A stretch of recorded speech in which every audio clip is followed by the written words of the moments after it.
Hello everybody, finally another practice session on Backgammon Galaxy. Today I'm playing Kacper from Poland. He purchased the theory of backgammon and to hit or not to hit and asked me for a practice session. So here we are. As always, if you like the content, please press the corresponding button. If you are interested in lessons or in one of my books, please contact me through my website. And now let's get down to business. So I sent him the key, at least I believe I did. And now I'm waiting for him to log on and start the match. So that just happened. So let's go.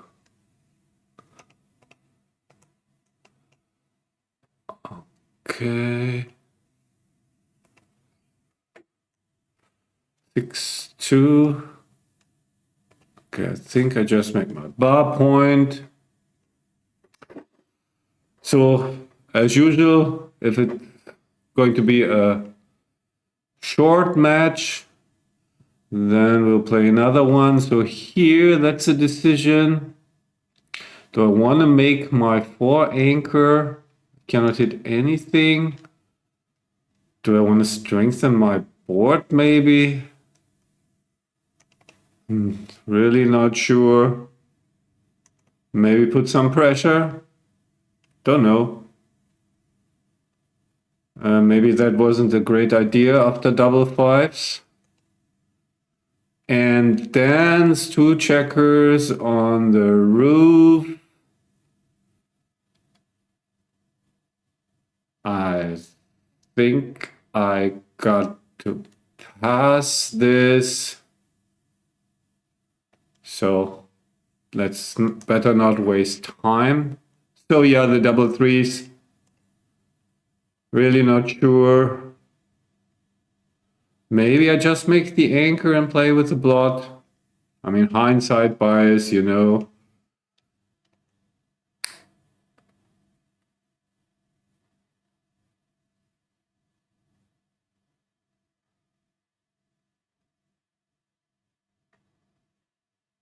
Okay, I guess he should just point on me.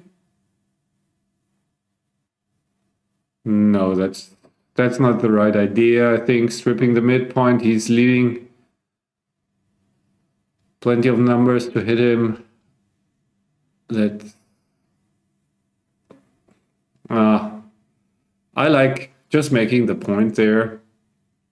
But certainly running is better than bringing 2 checkers down. So now I think he has to go for the blitz. That looks good. Again, a dance. Again, 2 checkers on the roof against a 3-point board, but this situation is different. Certainly, if he cubes me, I have an easy take. Actually, I'm kind of hoping for him to cube me because then... Okay, he doesn't cube. I don't have difficult decisions later because if I dance again, then I certainly have a decision. So I better not dance again. Don't want to have a headache here early in the match. Maybe he should step up with this back checker. I mean, that's his biggest problem now. He's threatening to escape that checker. And yeah, that's the play.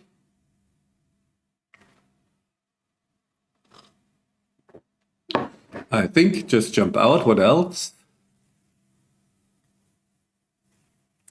No, that's not the right idea. I think if I anchor or hit him, he's really in trouble. Yeah.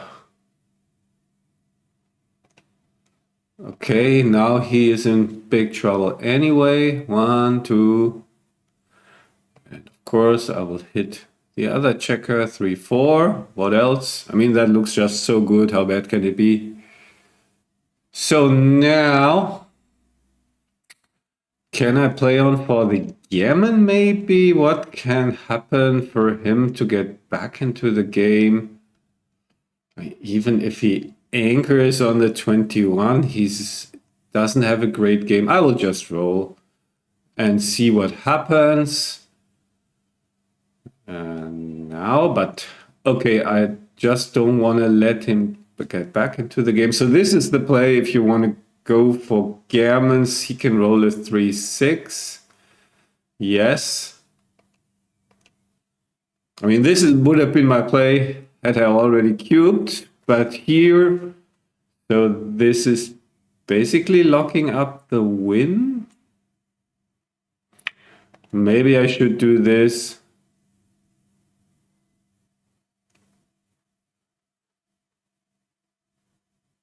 So, but I'm not sure. I mean, I take little risk to increase my gammons, but with the cube in the center, I mean, the play on was pretty thin anyway, and probably I'm gonna cube now. Oh, now that he sits on the anchor, again, I feel what is supposed to happen so that I cannot cue him out. Probably I won't win a gammon.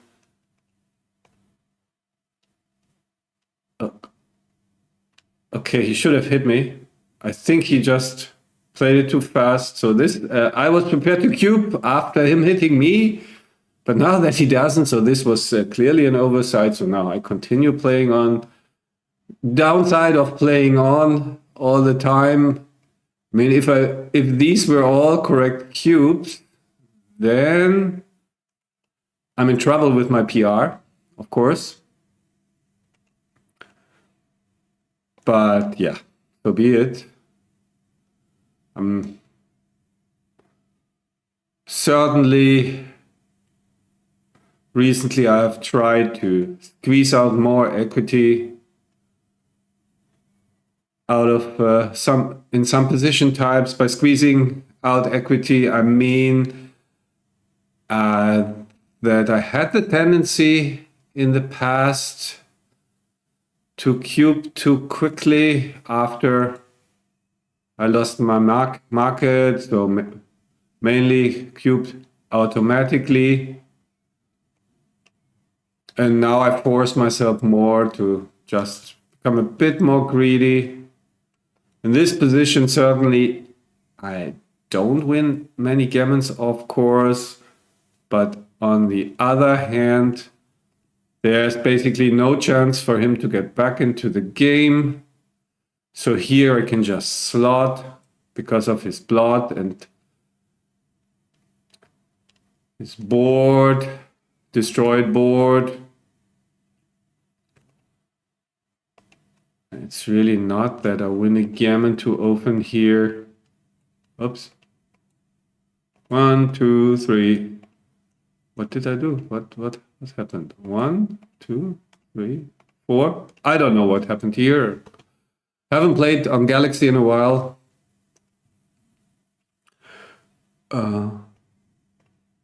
So, yeah. Highly unlikely that I win a gammon here, but still. Maybe I should have opened the prime. So now if he hits me, now he has a chance, of course, double sixes. So this is why these gammons against an ace point game with two checkers are dicey. You don't win too many gammons, but there's always a chance he gets back. So this is now pure technical play on. He doesn't have a chance to get back into the game, so I'm entitled to roll all the way. And there's just a non-zero chance that I win a gammon, and I can still win a gammon if he rolls a 5-4, I think. So technical play on again. So now I will just cube him out. So that was a lot of technical play. Cube action. Nevertheless, I'm curious. I mean, these practice sessions are also, of course, a ground where you can experiment a bit and try to change things, or I try to change things that I don't like about my game. So does it make sense to hit here? What is he threatening? On the other hand, just bringing a builder down doesn't make much sense either. Like this, I have some, I mean, he has some good rolls to prime me further, but yeah, I feel bringing the checker down with the with the 5-4, that goes for the priming game, which I'm losing. So I'm just trying to break symmetry, so to speak. Okay, nothing to break anymore because this game is broken. If he cubes me, I think I have to pass 3 checkers behind a growing prime.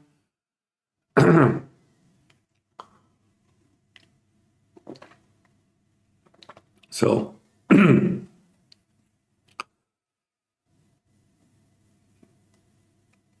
pretty clear pass.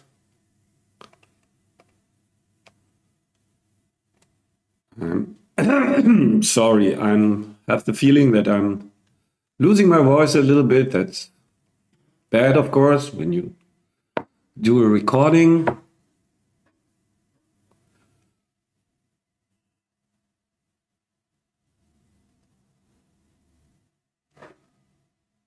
I think he should just make the point. I'm not too eager to hit.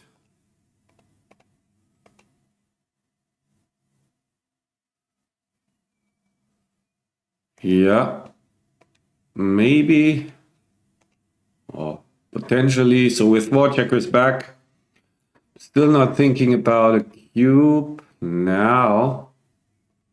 1 for sure. I mean, this looks,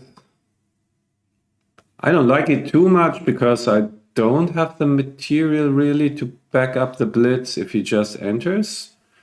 On the other hand, if he dances, I have a cube, certainly. So the alternative would be something like this, and then he enters. I mean, this looks just too passive for my taste. I will just try to be aggressive.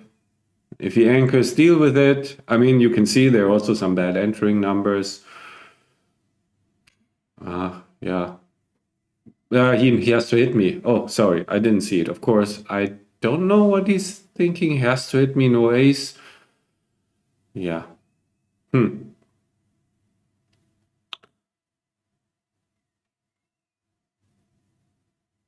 Yeah, what else? Ah, no, this bad. This is terrible. Please don't do this.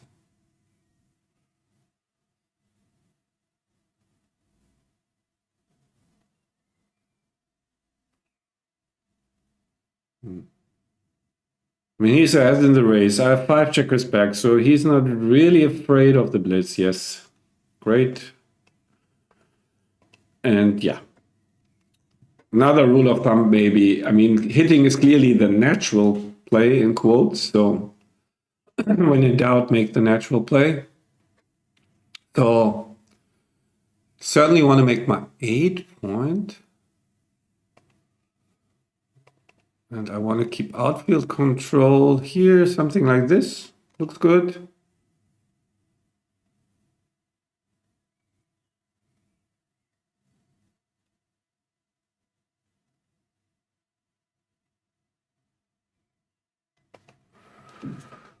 One, two, three. And where's the 4th? Maybe here.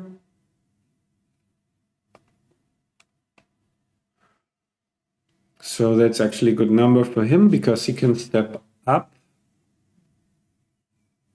So when do you cube with that many back checkers? Especially when the score dictates aggressive cube action. So what can happen? So I point on him, he dances, I lose my market. If I roll like 6-2 hits, I mean, he's got the blots. I mean, the score dictates more aggressive cube action. How bad can it be? Again, some volatility here, so I will cube. Easiest take in the world, of course. Unfortunately. So I guess I just gotta run out here. Don't want to hit loose on the deuce. I don't see anything else, frankly. So I'll just do it.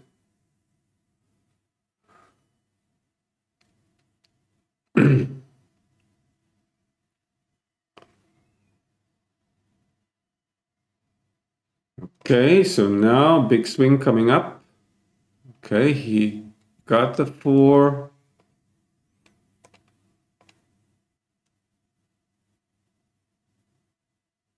Still a long way to go for him, of course.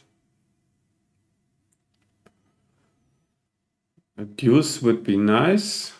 That's not it. So I just gotta play for outfield control, I guess.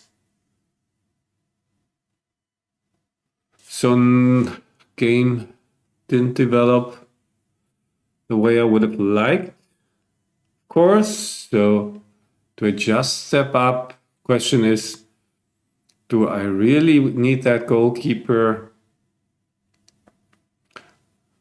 I can also do something like this. Duplicating deuces a bit. So actually, is the goalkeeper... I mean, if I do like this, play like this, he rolls a 6 and I get some indirects, so I'm in bad shape. So really, at least I have some shot equity. I can go for outfield control. Not really sure why I'm having that goalkeeper right now.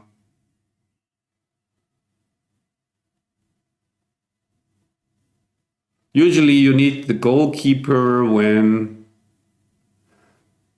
the opponent has escaped all his backcheckers. I think he just has to clear the 11 and hope for the best.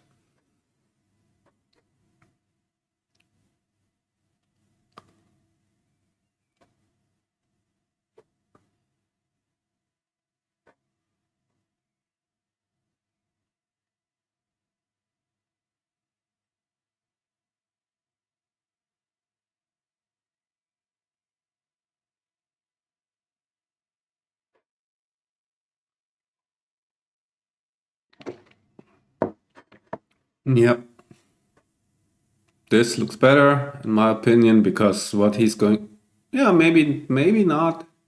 Gives me some bad 6s, maybe. But I think this gives him more playability. I mean, like that, he's never in danger to expose another blot, basically. So now I continue with my outfield control plan.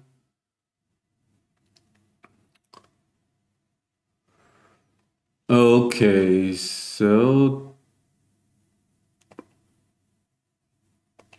maybe like this. So this is really tough. This is an additional builder, but I want to make my 8 points. So I want to play the ace to here. Really have to pay attention a bit to my time. So now he steps up. And I guess there's no other play but hitting. Question is whether I play like this. This is fewer covers. This is more covers, but then I expose another blot, but I think I have to go for it. Okay. I have to really speed up a bit. 3-5 is great. Okay, he gets to the edge of the prime, so I hope I can close the door. Which I can. So now at least probably not losing a lot more time in this game.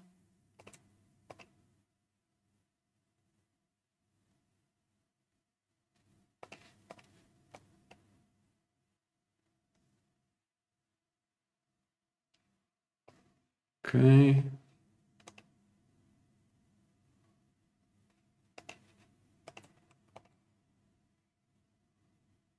So this is now we are again in boring territory, rolling forward a prime. Okay, guess I shouldn't close the door.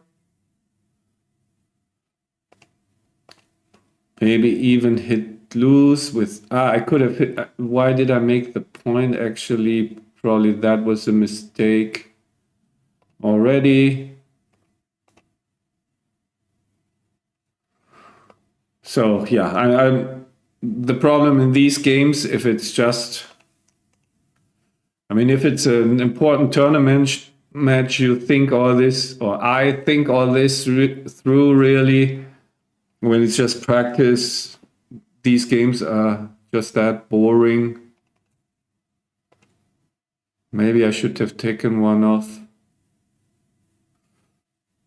So certainly I should have looked at hitting loose without making the deuce point, more gammons, but then that would have delayed the game even further. And I'm pretty confident that when I think it through that I know the technique in these positions, so why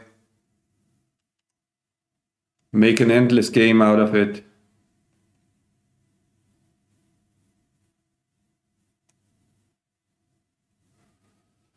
Okay, good start for me. Certainly a cube, and at this score it's kind of dicey because he has to be a lot more conservative at this score because of my increased gammon value. I really want to keep him from anchoring here. All okay. Gonna be difficult now. He keeps on rolling. 5. So I want to have my back checkers connected. Need to go for a good anchor. Now game plan, of course, completely changed. First, make a good anchor, then take it from there. No more blitzing.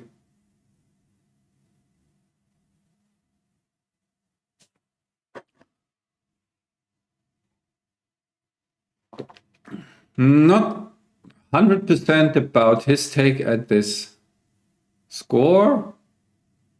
100% sure.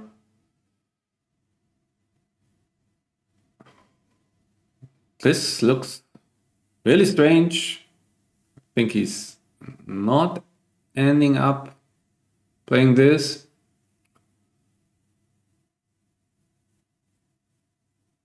I mean, he can hit with the 3 and just anchor and be happy about it. Certainly, really, yeah, maybe. At least so far it works out. I have to remember that my take point, I mean, of course, I will remember that my take point is really high here for his recube. Now, the way it's developing, Recube is not imminent. Okay, so have my anchor, my second, I mean the good anchor. I mean, I don't care so much about the deuce point, so, but about the 5. Okay, so this could be a long game. Maybe just like this. On the other hand, this looks also fine. Just releasing the checker. I mean, this checker is on the worst spot. The extra checker on the 23. So how bad can it be to get that checker going?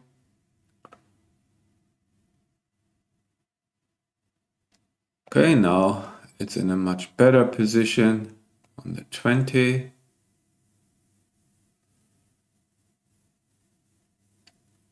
So my take point is 30%. The good news is that after taking the 4 cube, I'm not very worried about losing a gammon simply because his gammon value is really low. Because, yeah, as I'm speaking, this looks more and more like a 2-5 holding / back game. Gotta build my board or prime quickly. I mean, my winning percentage should be well over 30, which is why I'm not really worried about getting cubed. So now I can try to go forward, and if that doesn't work, go back to my initial back game plan. So am I supposed to hit here? Can also just go for structure. Hope that he doesn't escape. Huh. Not clear to me. Maybe even like this. I mean, I have to do something. This is the purest play that I can find, so I will play purely. Okay, one step, oops, forward. A nice prime.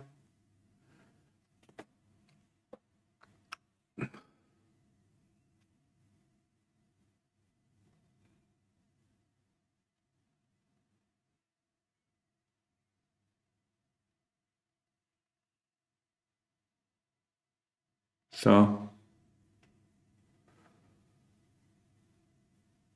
I haven't paid attention now to his move, what he can do. Yeah, he can step up. Yeah, I think that's more prudent approach. So what am I going to do here? 1, 2. I don't want to move my back checkers. Something like this feels wrong, but I cannot attack him. Actually, I don't see very much. Don't want to step up from the 23 for sure. I rather give up the 20, play for outfield control. This is a bad number, but he's also rolling badly. So can I? Yeah, now I can leave the 20, but that leaves me a bit vulnerable, 3 aces. But I really want that outfield control. This, then he rolls a 6. I think I need outfield control, so I will do this. Okay, that wasn't that great. So now he's playing on for the gammon, I guess, which is okay, a little bit risky if I get the second anchor. like this. I think I'm back in the game, am I? Okay, how many games do I win here? Feels like a take anytime I win. So I should be, am I over 30% winning chances? I think so, honestly. So if I'm over 30%, significantly over 30%, and the gammon value is rather low, I mean, if I'm winning 35%, I cannot see that this is a pass. This looks just like so many bad numbers for him. I will take it. Maybe this is a big blunder. Or am I? What are his bad numbers? I mean, I just need to hit. He can leave double shots immediately. Yeah. I think I will take. Looks like so many shots coming up. Okay, this is not great. Like this, maybe.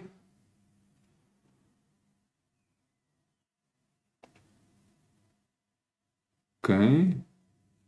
Okay, there's the hit. Okay. Interesting. At least it's an interesting game. Not anymore if I dance. I don't. So lots of contact still. Can still win this easily. 4 is forced. Wow. So hit. Yes. And now build the prime.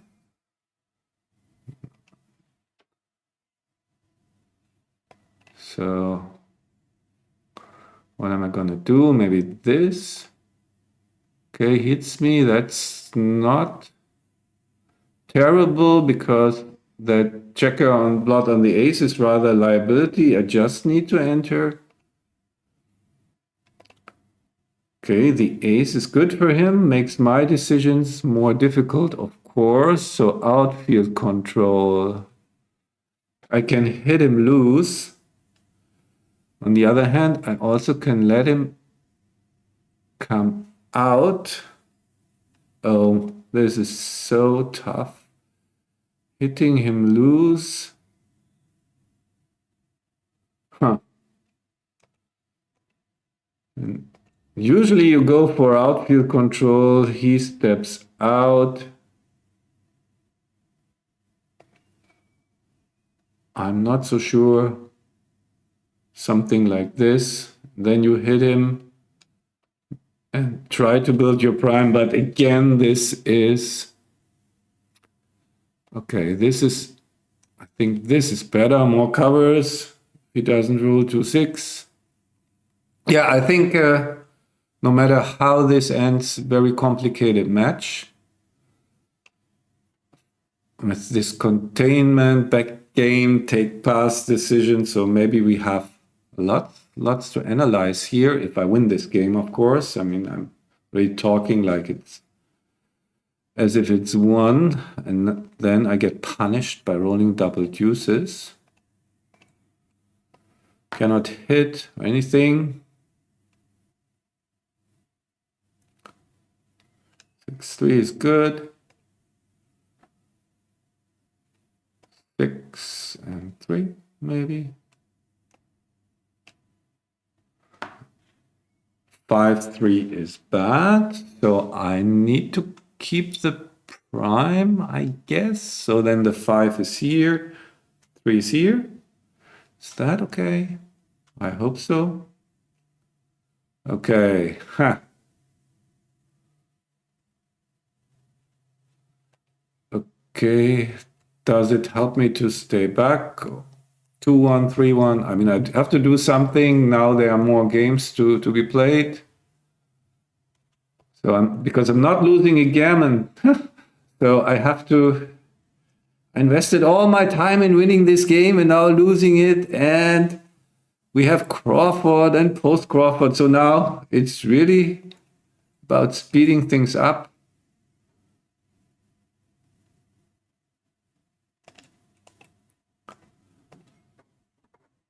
Okay, whatever. 19 seconds. So I was, Crawford, I need to win the gammon. Just need to play quickly.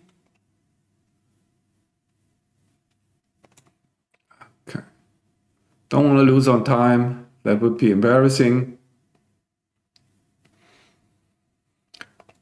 So let's just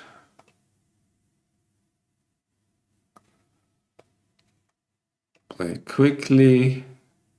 And of course, I cannot comment everything now. Double fives. Cannot cover. Maybe I should play like this and just keep them slotted. I don't like give up the prime. 5-3. What am I supposed to do? I can play like this. This wins more gammons, so I just play it. Still at 19 seconds. At least I didn't lose anything.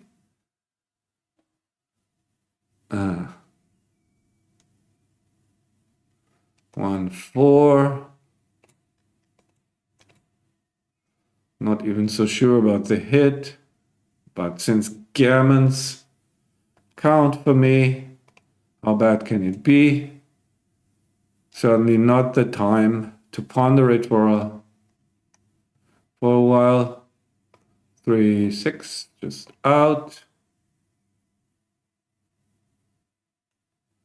3-1, just hit. And the deuce would be nice. Okay, no deuce.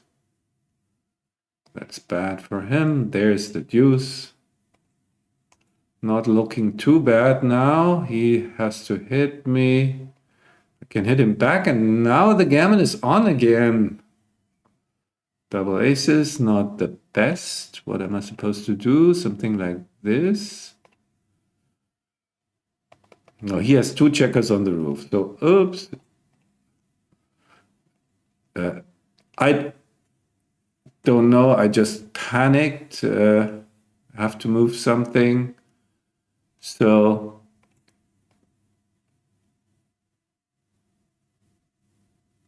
he's not on the binary. So that was certainly panicking. What did I do there? So I'm really not good short on time. So I get punished for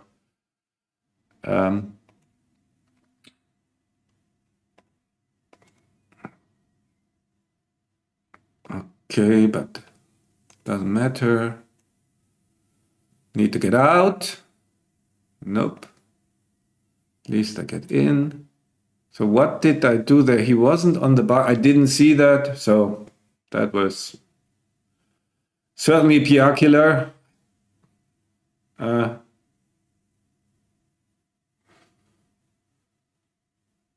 What did I do?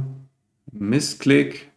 I mean, it looked just totally weird what I did. So maybe it wasn't even terrible, but I just was not really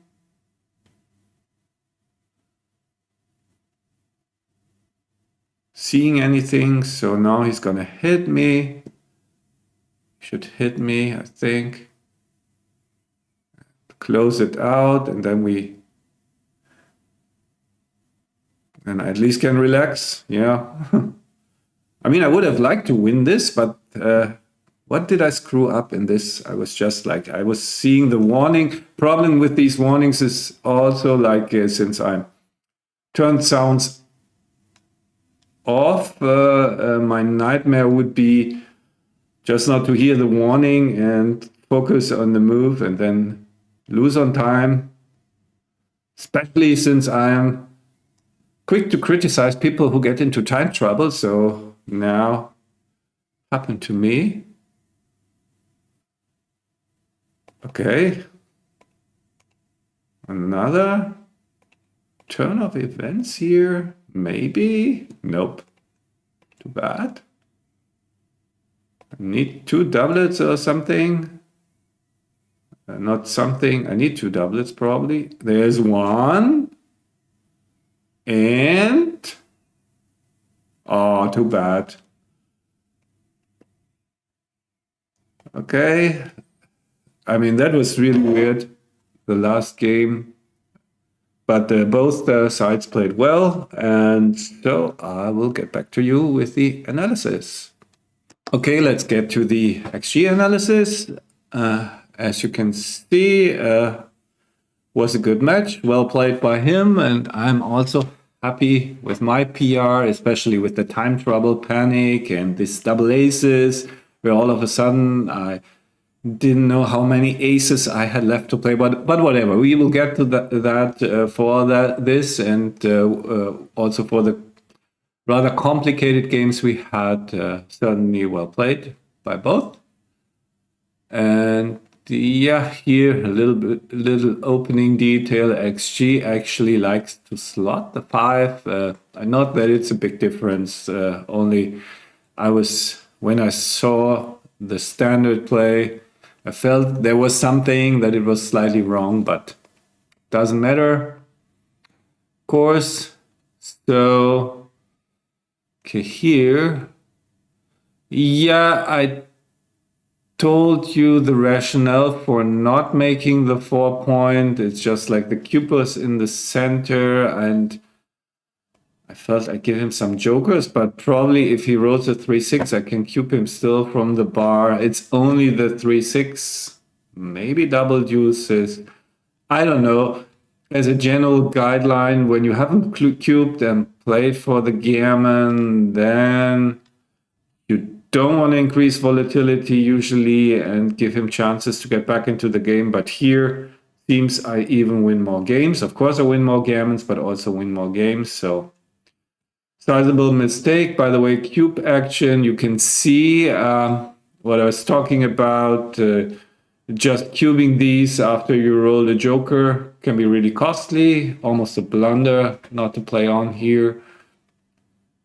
And then I don't know why this is supposed to be a cube. Yes, he can roll double 3s, but it also doesn't cost anything to continue. Yeah, then the oversight, so without that 6-2, played too quickly. Of course, he should have hit. And I was prepared to cube then, but then it would have been a take, and okay, didn't come to pass because he just overlooked it. Because of playing too fast, probably he was already had given up the game in his mind, and he was just has settled on the strategy. I keep my anchor and hope not to lose a gammon, but of course with the 6-2 you hit. So pity is his PR would have been really fantastic without that mistake, or well below, maybe even better than mine, but. Too bad for him, but he still played very well. So some small stuff here, no more blunders. And when I cubed him, he just started bearing off checkers. So of course I cube him out. So nothing here. So the next game was a quickie. This is interesting. So I should have played quietly. And he should have played 11-10, just focusing on building his prime. I'm not. I mean, this is interesting because it's a third roll. There's no need for him to split here. He wants to get his prime as quickly as possible. And I have the 3 point, everything stripped. So yeah, in some variations, I misuse it with the 5-4, but let's say with the 4-1, I can just hit 2 checkers and keep him busy, and so that he cannot improve his prime. So he should have stayed on the ace and just go for max prime improvement chances. But I took it too far a bit, unfortunately. Thought I needed to yeah, to break the symmetry. I mean, this felt like, yeah, what's the plan here? Counter priming, yes, but not a super big mistake either. Just wrong game plan. Pass is closer than I thought, actually. Wow.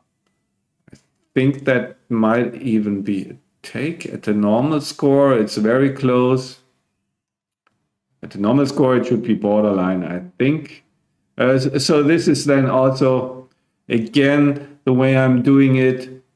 I mean, I would have passed this at a normal score or for money, let's say. So then I know it's 6 away, 6 away. It's an even bigger pass, but even you can make these adjustments when you, for example, think this is the tiniest of takes for money, then certainly it becomes a pass at a score where you have to be more conservative. So now that I'm talking about all this, we will just copy it into the other XG and look. So this should be borderline for money. You can see borderline take. And that's what I mean. If you have the feeling that it's borderline for money, then the next step is to know in which direction to deviate. It's 6 away, 6 away. You have to deviate to the conservative side. So that's how you can find the drop here because of the score. Okay, I misplayed double fives in the next game. Yeah, I was torn because usually when you don't have the material, shouldn't be too aggressive with making the inner board points and more playing for a blitzing plan. I have 4 checkers back.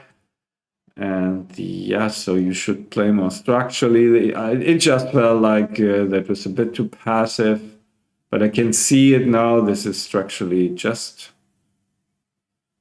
much better, and it doesn't leave any shots. So yeah, I should have found this play. Not really sure why I didn't, but okay, so be it. Here you can see how big a mistake it can be to fail to cube in a very volatile position with lots of gammons for both sides. And again, the score can help if you're not sure whether to cube this for money. Then with the knowledge that you have to be a lot more aggressive at this score. So then it's a very easy cube, but even for money, or let's say it's 0-0, let's compare it to 0-0, it would be a cube. However, a significantly smaller cube, only 83, so you can see the differences here between scores. This where I moved up the goalkeeper, I wasn't sure at all. I didn't see this play because I was looking for a play to increase my outfield control, and it should have been this one. Yeah, I didn't have it on the radar that I just could have left the shot on the 15 because he's not happy to break his 11 in order to hit. This would have been also fine, but yeah, this I never would have found. This I saw, but yeah, this looked just wrong. I'm trying to prime here, and yeah, so I would never have played this, and yeah, this was a bit, yeah. Should have kept the goalkeeper for contact here, even though he has a checker back, but not a super big deal. Significant mistake, but nothing absolutely terrible.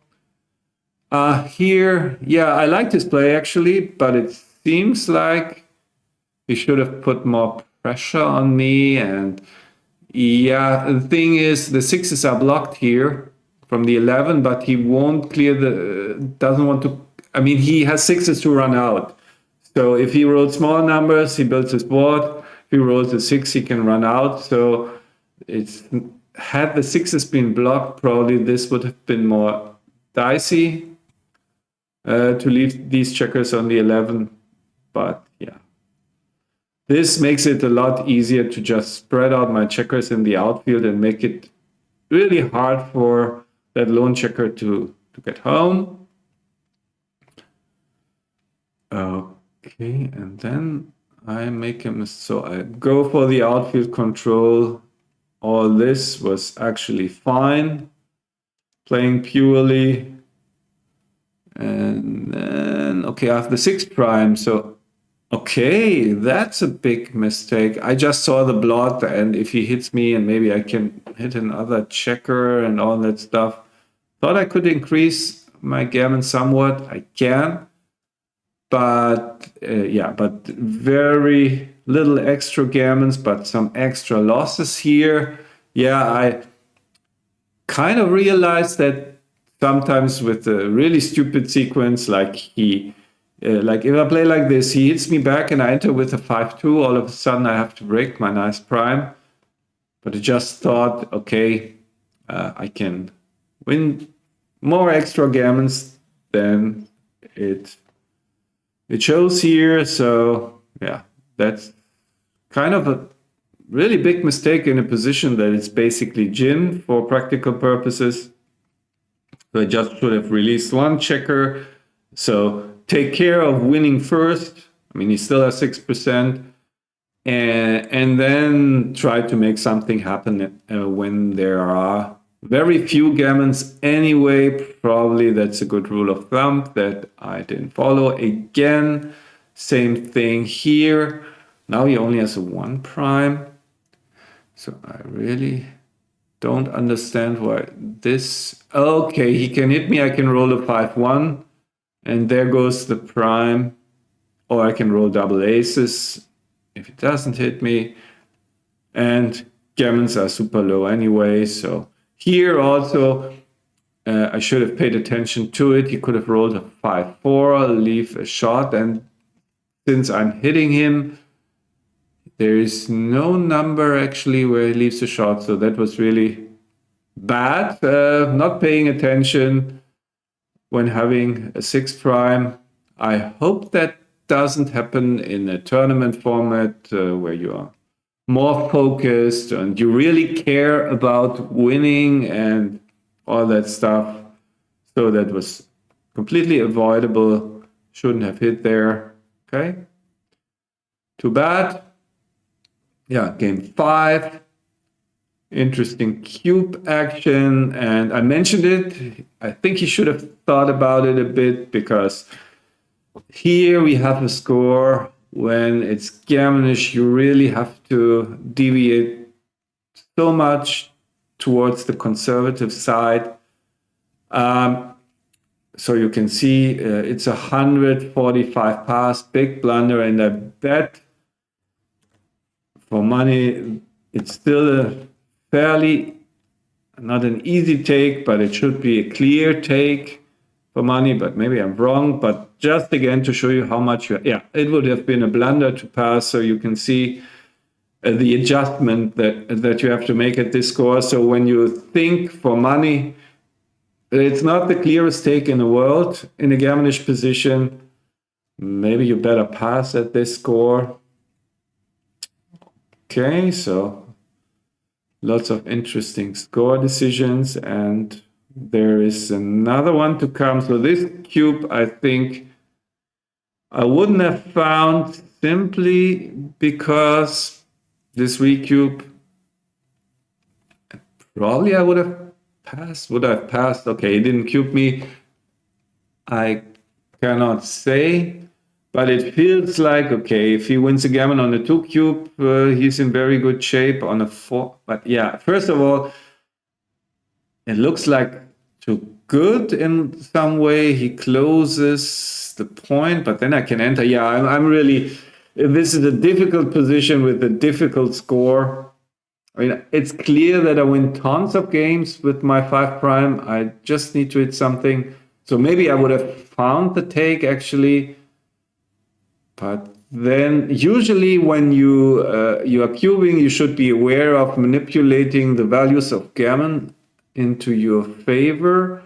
And what is clear that on a 4 cube, his gammon wins are a lot less valuable. So probably I wouldn't have found the cube, but yeah, I don't blame him at all for not cubing here.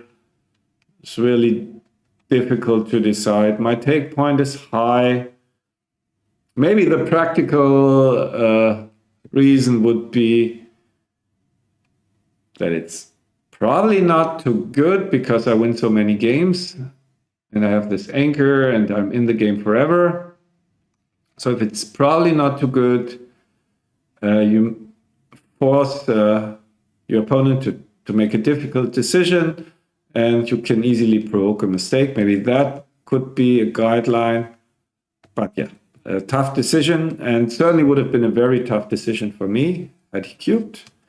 Then he found the cube where it was just borderline. You can see how many games I win with my strong front structure and his stacked position, two checkers on the ace. So for me, it was, as you heard me saying, only important that I'm way above 30% winning chances. His gammons on the 4 cube, I mean, we can just look them up, but I only know that they must be very low, in the 0.2 range, maybe. So we look at cube information, we see gammon values on a 4 cube. So you can see a good guess in the 0.2 range, not completely without value, but really diminished in value, the gammon. So then if I make sure that I'm well over 30%, I can take because of that. Okay, anything else here? He wins a single game. So did I screw up? It doesn't look like. This was wrong. Well, wouldn't have helped me had I played like this. Yeah, this gives me good sixes for the closed board. And if he rolls the ace-6, I'm done anyway. This was correct. I wasn't sure about that, but also didn't have much time to think about. Yeah, raising chances are so small that I just go for the contact value. So that was okay.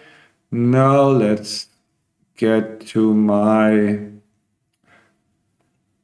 I mean, this is his 6-5. Okay, he was in time trouble too. He should have hit me to reduce covers. Couldn't cover anyway, but my play was okay. I didn't even see making the ace. Not important. Then he should have made his 4 point. Yeah, with many back checkers, he should have played more purely. Where is my double aces where I failed to make the 8 point, I think. Okay, this I wouldn't have found, probably not even with more time. But this for sure I could have found, but breaking the 8 for no reason and not keeping the prime, even 9 I saw 9 to 8, but then, so this, okay, these are all like, yeah. I mean, I could have found something better and I panicked. So this was certainly hurt me, the time trouble here. But I was just so confident. I just wanted to win the last game and invested some time, I guess. In the end, in the video, you will see where I lost the time that I needed. Interestingly enough, he made some more mistakes. Yeah, he needs to go for outfield control. But yeah, that gives him a builder for the 4 point. Yeah, makes sense. Because if I enter on the 4, he wants to have material to attack me. And here that's interesting. So again, this is some of the topics of this match. Outfield control. He shouldn't have hit me. Just let me step out and hit me. Like I also had some of these decisions, but since I got them correctly, mostly in this other game, they didn't appear in our analysis really, but you can go back in the match file where I had to play the containment game. So, and Yeah, I actually kind of liked this play at the time, but I can see against the 5-point board, why not just let me crunch first and then hit loose? And when you play like this, okay, double sixes is the killer, but anything else leaves so many shots. And if I roll like 5-4, 5-3, then my board is weak. He can attack me. Even if I roll like a whatever 5-2, if he plays like this, probably volunteer breaking the 6-point, because if I'm stripped, he can really hit me on the ace because most of my entering numbers will produce a shot, but this is just looking far ahead into the future, probably a tangent that wasn't necessary here. Well, in the end, he won it easily. Yeah, as I said, interesting match, lots to analyze. I hope you like it. And so if you are the owner of my 2 books and want to be featured in one of these practice videos, just contact me. And sooner or later, it's going to happen. Okay, anyway, until next time, take care. Bye bye.